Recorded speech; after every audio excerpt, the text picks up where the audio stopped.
going on, guys? Welcome back to another episode of Trick 10s. Today we are starting a new project. This is a 1648 Tracker Grizzly. It's brand new. It's a 2023 model. Now the customer has already started cutting some holes in here for the kit builds we're going to put in here. He's got the two recessed panels cut out that are going to go for the back bench kit, and we're going to be installing a transom kit in here. And he also went ahead and ran some holes for his wiring and stuff.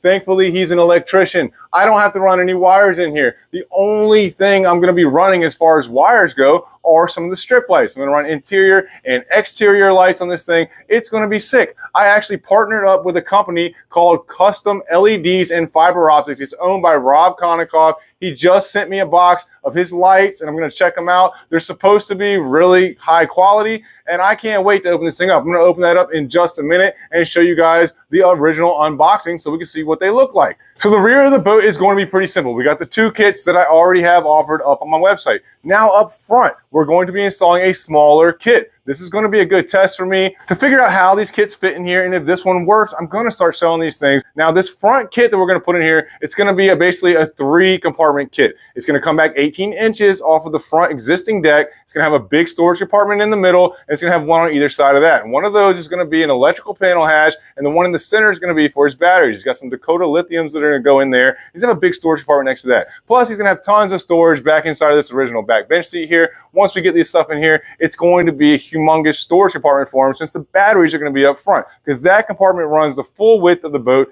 and it's about 24 inches front to back. As always, I've got a lot going on. I've got another Weldbilt that I'm getting ready to start a full build series on. That build series is going to be insane, and it's probably going to run through the end of this year. But this project is going to be wrapped up pretty quick.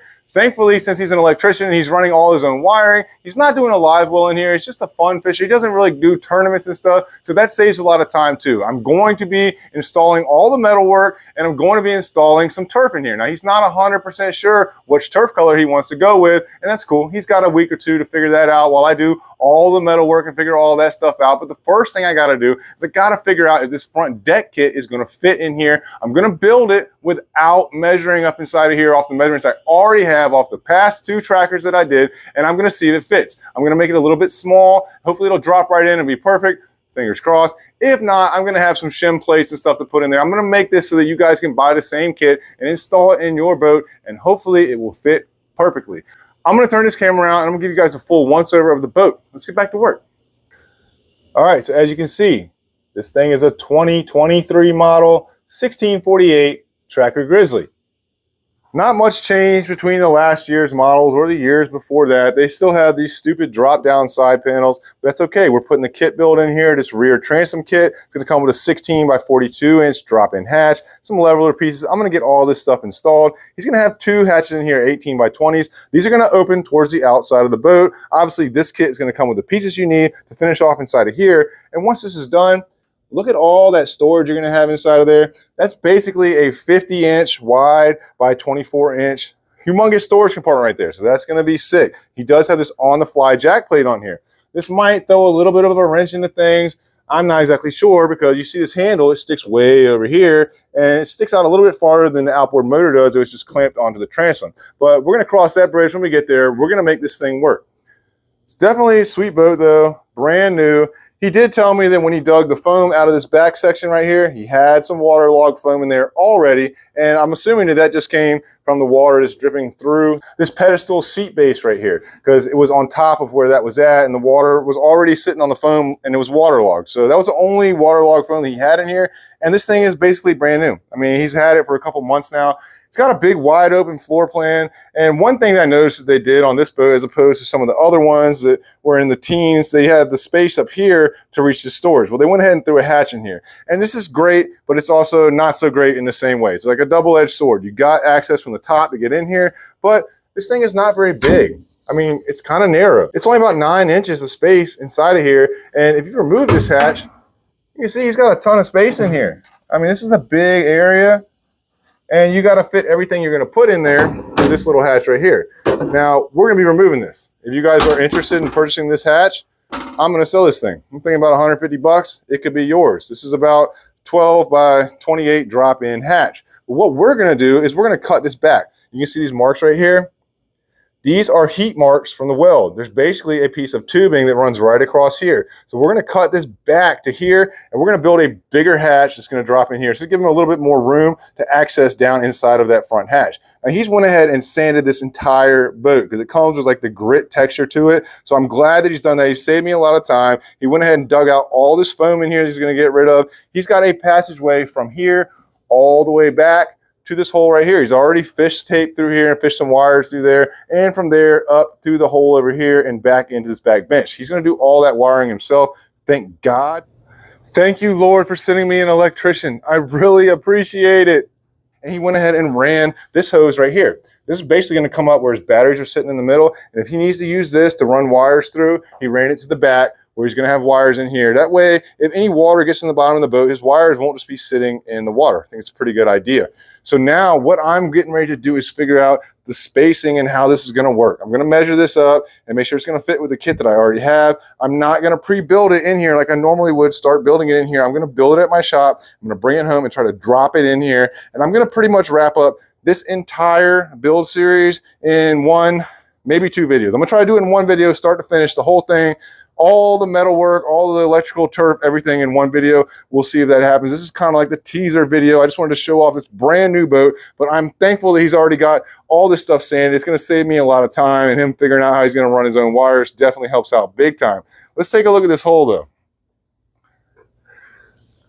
Definitely nice. Now this trailer, it's got like the Galva shield on it. I mean, he's going to be fishing in fresh water, so it's probably fine. It's definitely a nice trailer. Personally, I had one of these trailers with the Galva shield, and it doesn't hold up too well in the salt water, but the hull is heavy duty on this thing. It's got some nice 14-inch tires on here, so that's definitely a plus. And I like the way they do these lights to protect it inside of the trailer here. And it's got the tie-down straps on the side of it, so it's a good trailer. If it was galvanized, it would be a great trailer, but we'll see how she holds up. Should be fine for fresh water. All in all, though, the hulls of these trackers, they're pretty solid. I mean, these things are beefy. They're built to last. You can see he dug out all this foam in here. I mean, this framing in here, it's solid. There's some water in here, but that's just because it was raining tonight when he brought it over here. He had this thing completely dried out, and I'm going to let it stay open and dry out. He did take the whole floor out of here. He dug all the foam out of the floor. You see, he took all the steel rivets that they had in here, or drive nails, came back and put in some big aluminum rivets. These things are beefy, and that's what you need to hold this floor down once you take it out. He couldn't get into this corner to put this one in because his rivet gun wouldn't fit. I'm going to pop these in here with my M12 rivet gun. I got the ones that do just in the corners. They were too tight for him to get to. But all in all, this boat is pretty sick. I mean, it seems like these tracker build kits that I'm working on are spiking a lot of interest. I should be sponsored by Tracker because I swear to God, I'm selling these boats for you guys. Why don't you guys hook me up, guys? Come on now. It's a sweet boat, though. I'm excited about building this thing, and I'm going to show you guys just how fast I can build this boat, and all these products just dropping in and installing them and then turfing this thing and calling it a day. All right, so now that I gave you the once over of the boat, you know what we're going to do with it, the kits we're going to be installing in here. I want to open up these lights. I've had these lights sitting over here for a couple of days, and I really didn't want to open them until I had it on film because I want to get my original reaction of what I think about them. So let's go get these lights and open them up, guys. Let's get back to work. So this is the box that we got right here from Custom LED and Fiber Optics. I'm going to leave a link to his Instagram up in the corner over here so you guys can check that out. These are not the actual lights that are going into this boat. These are going into the Weldbilt. This is a 100% sponsorship for the Weldbilt, which I think is pretty dope because there's 4 lights in here. I do have 4 light strips that are going in this boat too, and those should be here any day. But I want to open this thing up. Let's see what we got inside of here, guys.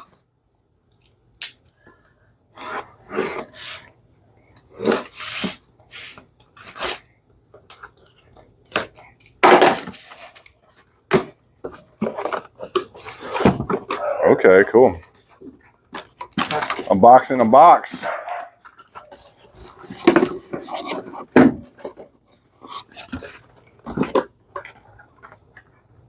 Definitely a sweet package. Let's open this thing up. From what he's told me, the quality on these are like night and day compared to the Amazon lights you can get. And they're supposed to be way brighter, not only heavy dutier.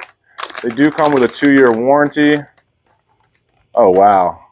Yeah, these things are definitely a lot nicer than the Amazon lights. That roll is thick. Look at that light. It's got like a big, thick, clear plastic housing on it. It's got some real 3M sticky back on it. Most importantly though, look at how long that wire is that comes off of there. That's at least a foot of wire, and it's got a double insulation on it. These are a whole lot thicker wires than they normally run with the cheap Amazon lights. So I'm excited about this. This is definitely going to be a game changer. And from what I've heard about these lights, all the reviews that he has are 100% positive. He told me that a couple of guys that he sold these things to have had these same lights in their boat for 13 years. So that's pretty impressive. And especially if they still work the way they did the day you put them in. Look at the connections going inside of there. You can see the red and the black wire. Those are good sized wires. They are a lot bigger and beefier than the Amazon wires. They're soldered on. It's got a nice plastic clip here, like a housing grommet for it. And this wire just being thicker, it's gonna make this thing last. I'm hyped about these guys. We'll do a full review video on these things once I get them installed, and I'll tell you how easy it was or how hard it was or what I think of them. All right, guys, so you've seen the boat. You've seen the LEDs. Those things look dope. I can't wait to put those in the boat. The turf colors that he was looking at today, the samples I had, are pretty exciting, man. They're different colors. Some of them I haven't used before. I'm hoping he picks a cool one, guys. I appreciate you guys watching. It's time for me to do what I do. I'm going to get this boat built. I'm going to see you guys on the next episode when this thing is getting wrapped up. I appreciate you guys watching. If y'all want to help me out, go cop some of my merch. You can find that on trick10s.net. I'll see you guys next time. I got to get back to work.